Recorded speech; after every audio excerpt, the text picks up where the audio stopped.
What are your thoughts on creatine? I like creatine. Yeah, a lot. Like Yes. decades and decades of like positive science around that. Yeah.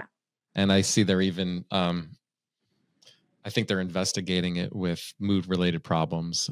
I think those mood related problems are probably associated with other nutritional deficiencies. But one thing that I've read and one thing I've noticed with myself is when I up my creatine intake, if I've been sleep deprived, I do have improved cognitive abilities. That seems to be like clearly demonstrated. And then as an athlete, former athlete, and just right now working out, creatine is just like an amazing, measurable difference in like muscular endurance and strength. Yeah. Yeah. It does help.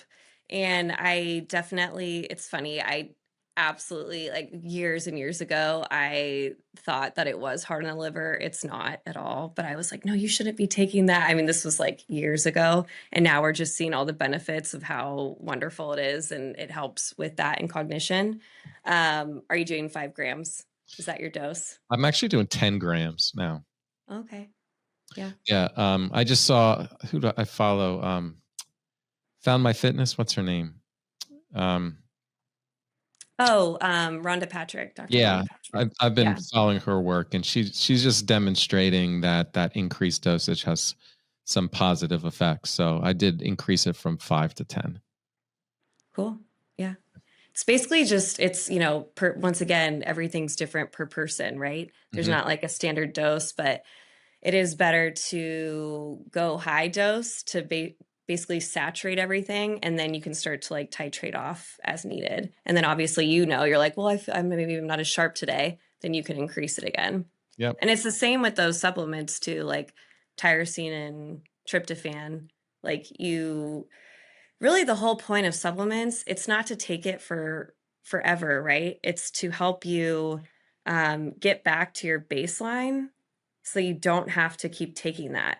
And so like even for creatine, it's like, I feel like you do get enough adequate protein though too. Yeah, I think it's I would need to get like a pretty significant amount of raw meat to get the creatine that I need. And I'm just not going to eat that much raw meat in a day. So like creatine supplementation is really important. I feel, especially as you're getting older, right? Like how important like muscle development and maintaining your muscles are. I think that's just like a critical piece. I just want to get your thoughts on recovery and healing. What are you seeing with outcomes when you start like addressing the real root cause issues? What are you starting to see in practice? They start ovulating. They have normal periods. They don't have pain with their cycles. It's just so like I said, a common one is like an underlying viral issue. How do you determine that? Blood testing. Yeah. What kind of virus has been affecting people? Herpes, different herpes viruses. Really? Yeah, an Epstein-Barr. Yes. So that's typically it.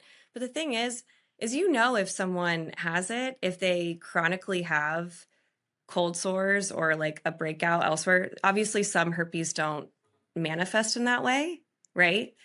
And then you'd want to test. But if someone is having to take like acyclovir or some, for these breakouts, or they're obviously putting like a Breva on their, every month or every 2 months, like, well, that's affecting you. We know that your immune system isn't strong. So then just supporting that makes a huge difference.